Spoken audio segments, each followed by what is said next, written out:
Ladies and gentlemen, this is Rex Bear with Leak Project. How the heck are you? I hope you were able to get the, I was about to say warning that I'm going to be doing a show. Hopefully you got the message.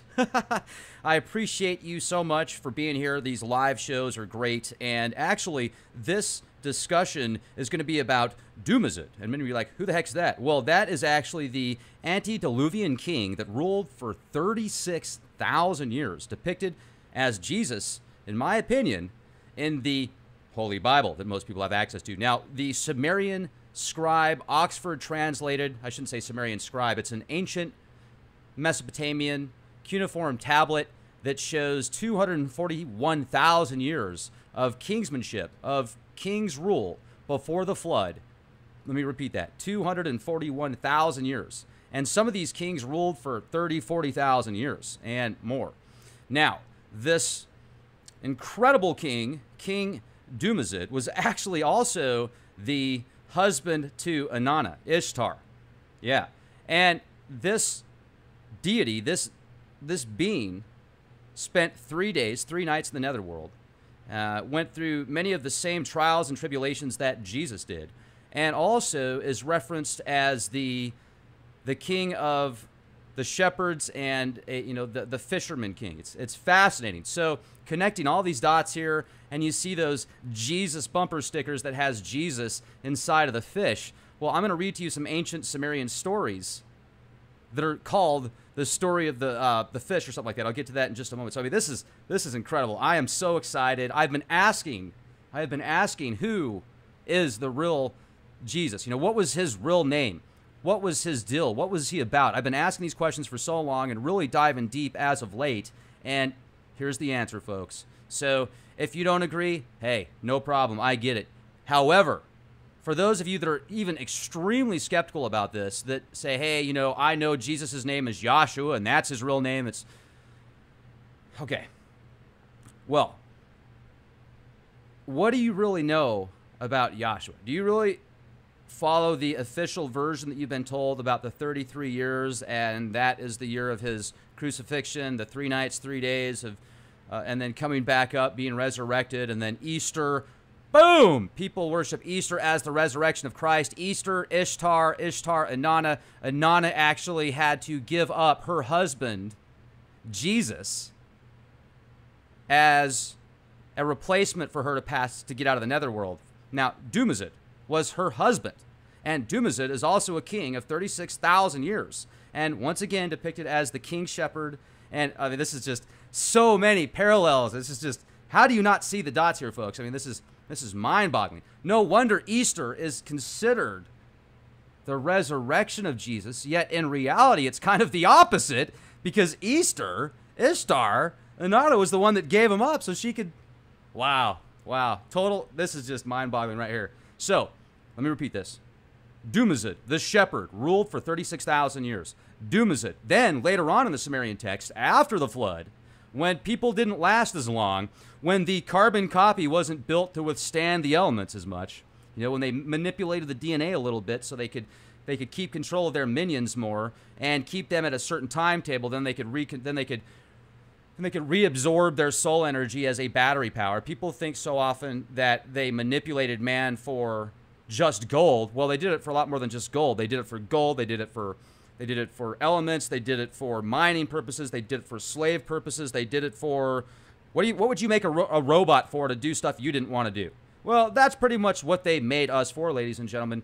And then they're like, oops, we made these things way too powerful. We made these things way too capable of thinking for themselves. And you know what? This might mess with our hegemony, so we better cause a great flood. And then you read the Old Testament. Oh, you know, we caused the flood because all those people were evil devil worshippers, you know. They were worshiping the devil. All right. I'm divagating. So, let's go. Inanna. Oh, yeah. Okay, so here's where we need to go. I'm listening to some good dubstep right now. Actually, it's more like a little bit more techno. Dumuzid, the shepherd, Jesus, not to be mistaken, not to be confused with Dumuzid, the fisherman. No, they intertwined the fisherman and the carpenter and the shepherd and the sheep and the lamb. They intertwined it all together in this one character named Jesus in the Holy Bible, in the New Testament. So, one person might say, Rex, what are you saying? Is Jesus real or is Jesus made up? Well, which version do you want to follow, folks? Do you want to read these texts that are thousands of years older, that have been inscribed in clay tablets, that are at least 6,000 years old, that are translated from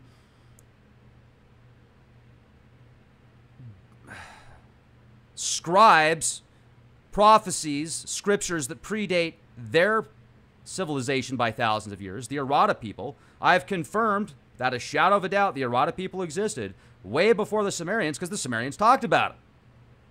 And they talked about how they were the great builders. They built Göbekli Tepe. Göbekli Tepe. I even said it without having a shapeshift for a moment. I mean, isn't this just awesome? Isn't this just...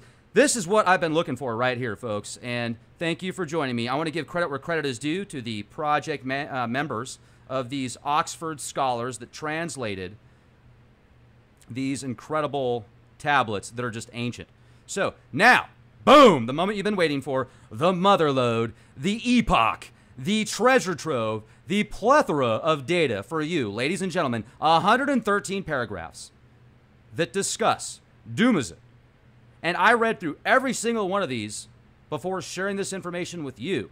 And I want to give you some of the gems that I discovered. Now, there's a praise poem of Sulji, and Sulji says, when I have bathed for the king, for the Lord, when I have bathed for the shepherd, Dumuzid. How many times does it say in the Bible, oh, you know, be good sheep, be good sheep. We have a shepherd here. Be good sheep. Just do what you're told. Just do what you're told. Don't question anything, because if you question things, that's when you start thinking for yourself, and that's when you start gaining control of your free will, and that's when God gets pissed off, and that's when he decides to kill you. So don't think for yourself, even though you have free will, ladies and gentlemen, because you'll burn in hell forever, according to these scriptures. Some of the newer scriptures, not the older ones, but the newer ones talk about how you're going to burn in hell, because they got to get their tithings, man. They got to make their money, honey. I mean, this is just mind control at its finest, ladies and gentlemen. So yes, there is a being that is Jesus, but his name wasn't Jesus, and he wasn't a 33-year-old carpenter that died at the cross. No, he went through stuff just as bad, though. It talks about how when this... I'm going to read it to you. Okay, here we go. Let me learn the way to the holy sheepfold, my Dumuzid's sheepfold. A song of Inanna and Dumuzid.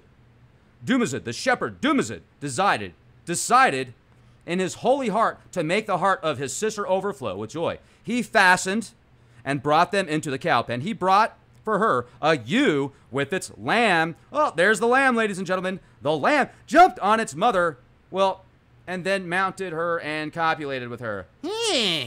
What? So it gets kind of bizarre there. We don't need to get into that.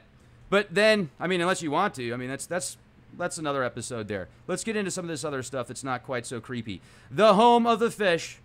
Well, maybe they're just talking about, you know, hey, look at those two sheep, man. Yeah. Okay, the home of the fish. See, I was trying to be serious, but that, I'm telling you, they threw a curveball out at me there, and I'm just reading these things. It's a translation. It's crazy. It's bizarre. The home of the fish. When you raise your head like a sheep in the sheepfold, Dumuzid, the shepherd, will be delighted with you. Dumuzid, the shepherd, will be delighted with you. And this is in the tablet that was translated to be called the home of the fish. 113 different reference points. 113 different reference points, ladies and gentlemen, to this entity, Dumuzid, in these ancient translations. So here's one right here in Dumuzid and Jestin Anna. They released Holy Inanna. They, her, Inanna handed over Dumuzid to them in exchange for herself. So this is when she hands over her husband so that she doesn't have to go back into the netherworlds. And then it gets pretty hardcore. As for the lad, we will put his feet in footstocks. As for the lad, we will put his hands in handstocks. We will put his neck in neckstocks. Copper pins, nails, and pokers were raised to his face. They sharpened their large copper axes. As for the lad, they stood him up and sat him down. Let us remove his garment. Let us make him stand. As for the lad, they bound his arms. They did evil. They covered his face with his own garment. So this is talking about how Dumuzid went through hell, literally, was completely tortured after he was handed over by his wife.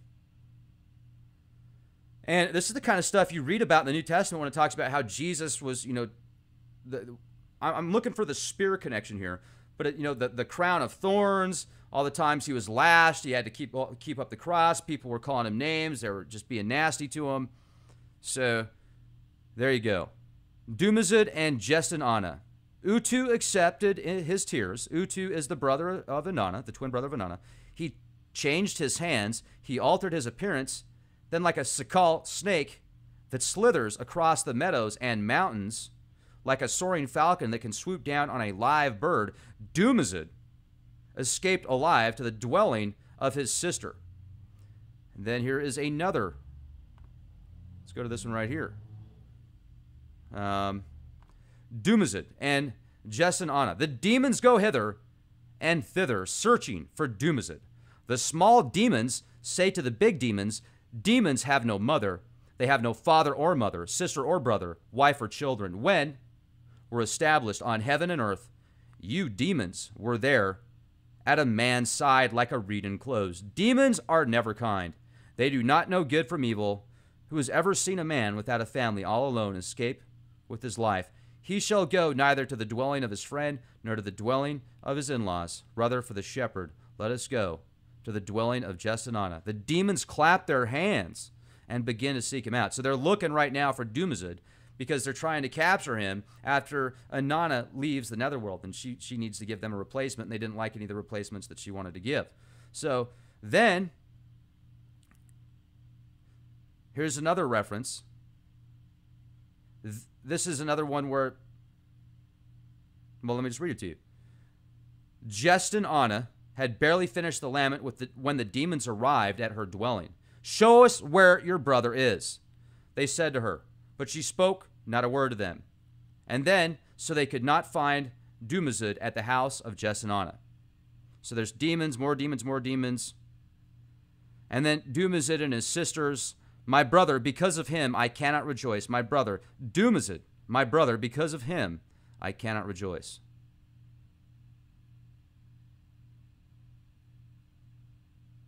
So, here's another one. Return to your river, return to your river, return to your river, O water which my brother cannot drink. Return to your river, O water which Dumazid cannot drink. Why can't he drink that water? Then it talks about how Dumazid is no longer alive. Then Inanna's descent to the netherworld. This is where it gets interesting. They followed her to the great... Now this is where the tree of knowledge is in the paradise. They followed her to the great apple tree in the plain of Kolaba. There was Dumazid clothed in a magnificent garment and seated magnificently on a throne. The demons seized him there by his thighs. The 7 of them poured the milk from his churns. The 7 of them shook their heads. They would not let the shepherd play the pipe and flute before her. Then, in the same Inanna's descent to the netherworld, holy Inanna gave Dumazid, the shepherd, into their hands. And this is after she escapes death, and then she gives him the look of death, the speech of anger. She shouts at him with heavy guilt, take him away. She gives him off into the hands of the demons, or not even the demons. I mean, it was the demons from the Anuna gods, which were considered lower, yet they became higher at that point. And that's linked to the Pleiades star cluster, the 7 sisters. So when you read about hell and Hades, and then you think about the Hades star cluster in the heavens, in the stars, it's just a different vibrational frequency. And I think that we're starting to connect at a much higher archetype here when you understand these scriptures and connect them with the Gnostic stuff, with the Egyptian stuff, with the Hebrew writings, with the Greek writings. I mean, this is with the Akkadian writings. This is amazing, you guys. This is the kind of stuff that has been suppressed from us for thousands of years, and we're finally getting access to it now on an open platform with over 100,000 subscribers. I mean, how cool is that? And it's just going to grow. And now the spark has been lit. Knowledge is available to every one of you, and you guys have the opportunity to do the exact same thing. 100,000 times 100,000 times 100,000. And I certainly don't agree with everybody that I've had on the show by any means. A lot of people I disagree with quite a bit, but I'll have them on the show to get their take, and I appreciate that. It's nice that we all have our own opinions. And there was somebody that I recently spoke with that talks about this event that he wants to put into the earth. I was thinking of a better way to put it, but it's actually this event where we're all going to think positive thoughts for 60 seconds for just 1 minute, and it's going to be November 11th at 11:11 a.m. So 11:11, 11:11, that's an easy time to remember, right? All ones. We are going to have a, hopefully, group consciousness that reaches around the world, and this will get everybody to maybe raise the vibration and take it to the next level. I mean, we know for a scientific fact that there are monkeys, the 100 monkey syndrome, where 99 of them were doing the same thing. Nothing, it was just those 99. But once that 100th monkey saw that other monkey go down and clean a fish in the water, oh my gosh, man, that's genius. And all of a sudden it went boom, and then all the monkeys started doing it. So how many people does it take to get the 100 monkey syndrome in effect? And once again, be careful what you think, be careful what you wish for, because the mind is mightier than the pen, and the pen is mightier than the sword. So let's go back to Inanna's descent to the netherworld. Inanna's descent to the netherworld. She looked at him. It was the look of death. So she's looking at her husband. Dumuzid is her husband. She's given up her husband. And she could have given up all sorts of other people before her husband. I remember reading about this. I mean, I don't know. Maybe they had some marital issues, obviously. I mean, she wasn't really happy with what was going on in that situation. But she's like, okay, she gives him the look of death. She spoke to him. It was the speech of anger. She shouted at him. It was the shout of heavy guilt. How much longer? Take him away. Holy Inanna gave Dumuzid, the shepherd, into their hands. And in a minute, I'm going to share with you when Dumuzid yells out after he gets taken. It reminds me of when Jesus says in the New Testament, Father, why have you forsaken me? The dots, you guys, are just incredible. So, here we go. Inanna's descent to the netherworld. Here's another one. This is it. This is actually the one. Dumuzid let out a wail and wept. The lad raised his hands to heaven. To Utu. Utu, you are my brother-in-law. I am your relation by marriage. I brought butter to your mother's house. I brought milk to Ningal's house. Turn my hands into snake hands, and turn my feet into snake's feet, so I can escape my demons. Let them not keep hold of me. Now, it gets deep here, right? He's telling Utu, the twin brother of Inanna, the demigod, he's saying, turn my hands into snake hands. This is after he gets taken down into the netherworld, you guys. And he's freaking out. He's like, I don't want to go down there. Save me. You know what I think he's doing? I think he's telling him to either clone him, the serpents, turn my hands into snake hands, right? Not serpents, snakes. Turn my hands into snake's hands, turn my feet into snake's feet. Then it says, Dumuzid escaped his demons. So he escapes the demons after Utu transforms him. And then you see all these incredible relics of antiquity that have the serpents wrapped around people. Now, let me ask you this, okay? I've been doing a lot of thought into this. I get that the DNA is the serpent, and the serpent is the Kundalini. I get that. I get it. Yes.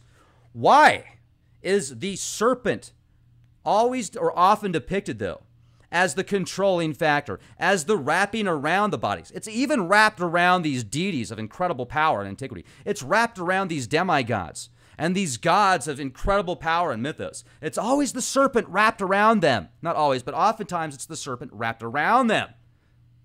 Why not inside of them? I think that's the power of these the serpents that the Emerald Tablets of Thoth discuss. Literally, the complete control of this Archon interface. And then you can take this even deeper, folks. We can get into the Gnostic stuff that I've been reading to you, and how the secret book of John talks about the creation of Adam and Eve. And when Adam was first created, he was a light being. And then its creators, Adam's creators, the Anunnaki, they're called the Archons. Yet in that reference, they're referring to, in my opinion, they're referring to the Anunnaki, the Akkadians, potato, potato. Now, also in conjunction with that, though, these serpent beings are there. They are working with them and through them as well, because it discusses the creation of the demons. It discusses the creation of matter. It discusses that the mother of all demons is matter. And then you can link the 666, the number of man, 6 threefold, Revelation, 6 6 protons, 6 neutrons, 6 electrons, the carbon atom. Then you can link that to the sun, the magical numerological sun box, our sun in the heavens. Look up numerology boxes. Look up the sun number box. It is equal to 666 all the way across. So does that mean that this physical body, this dense vibration that we are in right now, and the secret book of John, folks, even connects every body part to a different demon. And it gets so deep that it even talks about how these demons, in conjunction with these archons, have created a fate that's more powerful than them combined. And it's more powerful than even, it's beyond the power that they even have.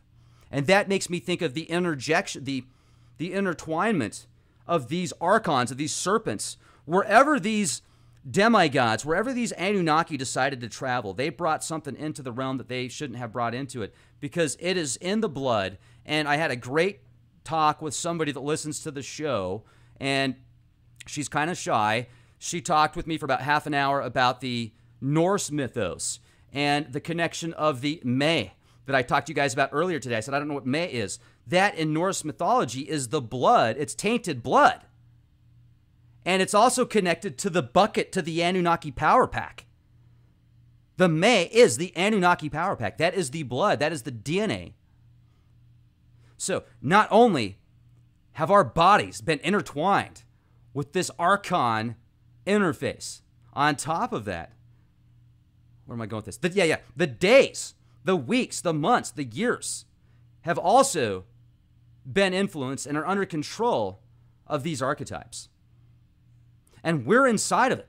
We're inside of it, you guys. We are literally inside of the freaking matrix, outside of the hive mind. Now, to add to this, that's where knowledge comes in. And if you think about it, it makes complete sense at the quantum level. And one of the unique things, opportunities of being a human being that we have, I feel, is the fact that we can actually tap into the earth. We can tap into the stars. We can tap into the animal kingdom, into the mineral kingdom, fire, air, water, earth, the Akasha.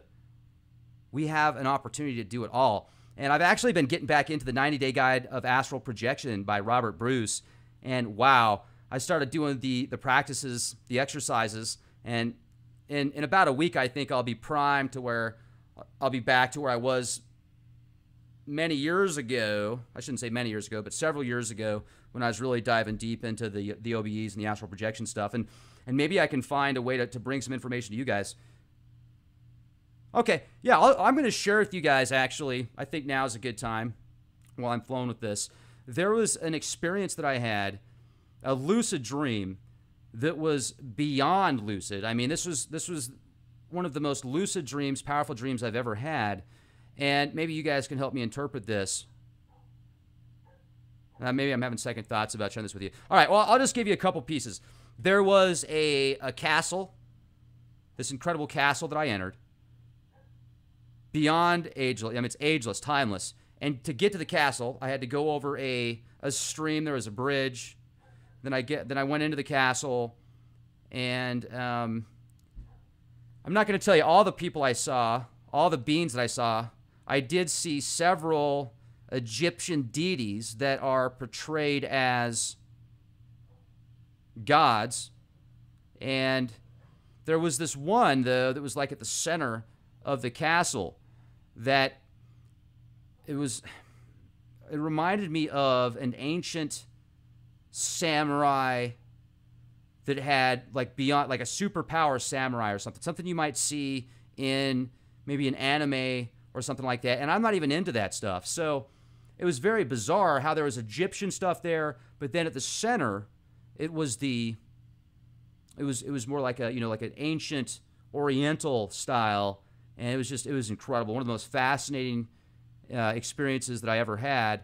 But anyway, let's get back to maybe some of this stuff right now with I don't want to bore you guys with my personal dreams and stuff like that, but this was many years ago, and it was one of those that kind of had a serious impact, I think, on my overall mind process. I obtained a lot from that, and if you were there with me, you know what I'm talking about, because it was just awesome. It was really cool, but let's move on here. So now it gets into Inanna's descent to the netherworld. You know, she gives up Dumuzid as a substitute. Then Dumuzid gets into his dreams. Now let's talk about Dumuzid's dream. Now, how bizarre. I'm talking about my dream. Now it's time to talk about Dumuzid's dream. Woo, that was a weird synchronicity. Gave me the heebie-jeebies a little bit right there, folks.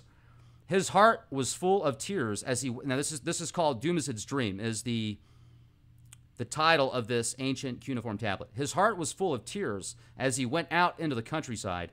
The lad's heart was full of tears as he went out into the countryside. Dumuzid's heart was full of tears as he went out into the countryside. He carried with him his shepherd's stick on his shoulder, sobbing all the time. Dumuzid's dream. Now, just so you know, if you're wondering why I'm sweating, it's about 100 degrees. I would say, yeah, it's a good 100 degrees here in my garage right now, but hey, that's just the way I like it. So I don't need an air conditioner, but if you're wondering why the glistening here, that's why.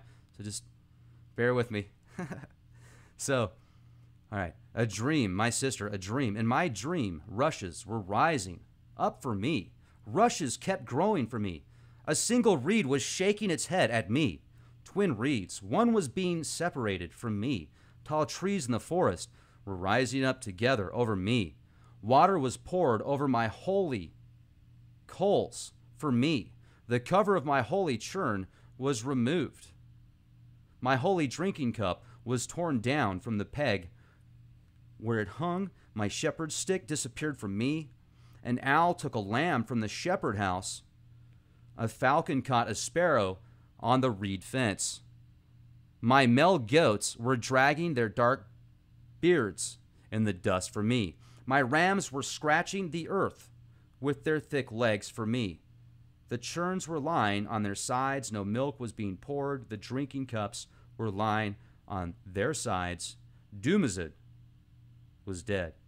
The sheepfold was haunted. So it's a pretty freaky dream. Jestin, Anna, answered, Dumuzid, my brother, your dream is not favorable. Don't tell me any more of it. Dumuzid, your dream is not favorable. The rushes rising up for you, which kept growing for you, are bandits rising against you from their ambush. The single reed shaking its head at you is your mother who bore you, shaking her head at you. The twin reeds, of which one was being separated from you, is you and I. One will be separated from you. The tall trees in the forest rising up together over you are the evil men catching you within the walls. That water was poured over your holy coals, meaning the sheepfold will become a house of silence, that the cover of your holy churn was removed for you, means the evil man will bring it inside in his hands. Your holy drinking cup torn down from the peg where it hung is your falling of the lap of your mother who bore you. Your shepherd's stick disappeared from you, means the demons will set fire to it. The owl taking a lamb from the sheep house is the evil man who will hit you on the cheek. That makes me think of turning the other cheek. Is the evil man who will destroy the sheep house. That was another interpretation of it. The falcon catching a sparrow on the reed fence is the big demon coming down from the sheep's house. That the churns were lying on their sides. No milk was being poured. The drinking cups were lying on their sides. That Dumuzid was dead. And the sheepfold haunted means your hands will be bound in handcuffs. Your arms will be bound in fetters. That your male goats were dragging their dark beards in the dust for you means that my hair will roll around in the air like a hurricane for you. That your rams were scratching the earth with their thick legs for you means that I shall lacerate my cheeks with my fingernails for you, as if it with a boxwood needle. Now, this makes me think of how Jesus goes through all these trials and tribulations in the New Testament, and he's nailed to the cross. I read to you earlier about the wood pegs, and that was Inanna's descent to the netherworld. There's a connection there. I've read to you also how Inanna and then Dumazid was hung on a hook in the netherworld after they were tried as dead, or actually after they were tried and given the look of death.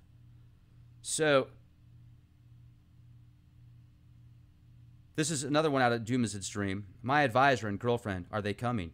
Yes, I will point out to you those who bind the neck. My brother, your demons are coming for you. Duck down your head in the grass. Dumazid, your demons are coming for you.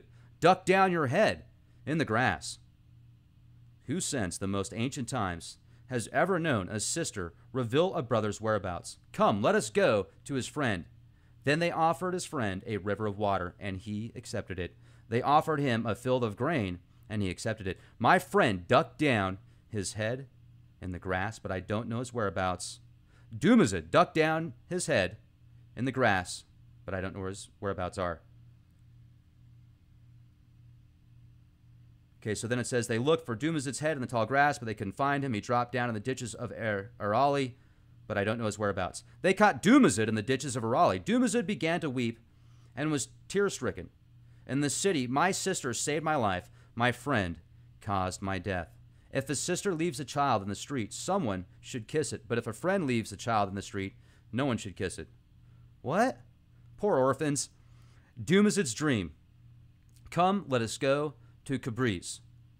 They caught Dumazid at Cabriz. The men surrounded him and drained the standing waters. They twisted a cord for him. They knotted a net for him. They wove a reed hawser for him. They cut sticks for him. The one in front of him threw missiles at him. The one behind him, his hands were bound in handcuffs. His arms were bound in fetters. The lad raised his hands heavenward to a two. It reminds me of the cross, being bound to the cross.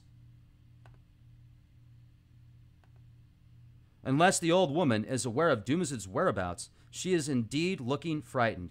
She is indeed screaming in a frightened way. Dumazid's dream. My brother, I will go round in the streets, the demon said, unless Jestanana is aware of Dumazid's whereabouts. She is indeed looking frightened. Dumazid's dream. The churns lay on their sides, no milk was poured, the drinking cups lay on their sides. Dumazid was dead, the sheepfold was haunted.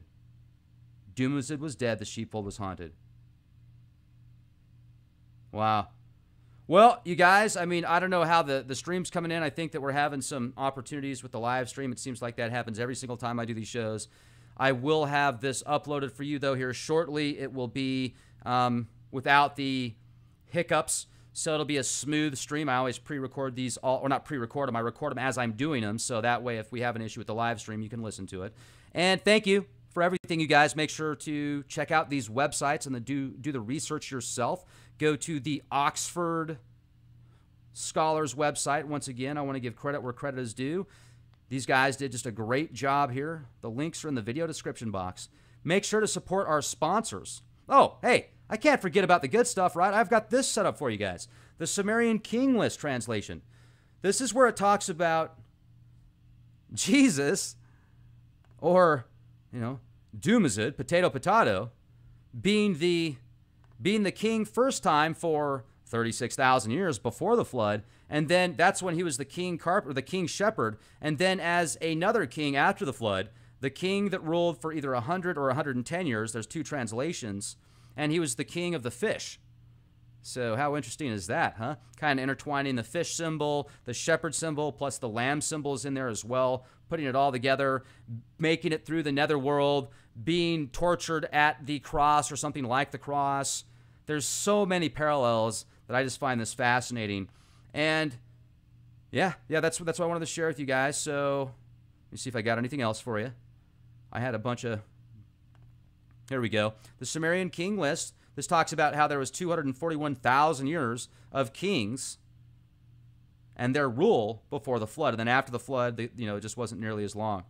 And just for a bonus round, ladies and gentlemen, that bonus round for those of you that stuck with me here and weathered the storm in the live chat room, for you, ladies and gentlemen, this is the May. The May that I was reading about earlier. This is the sanctified blood.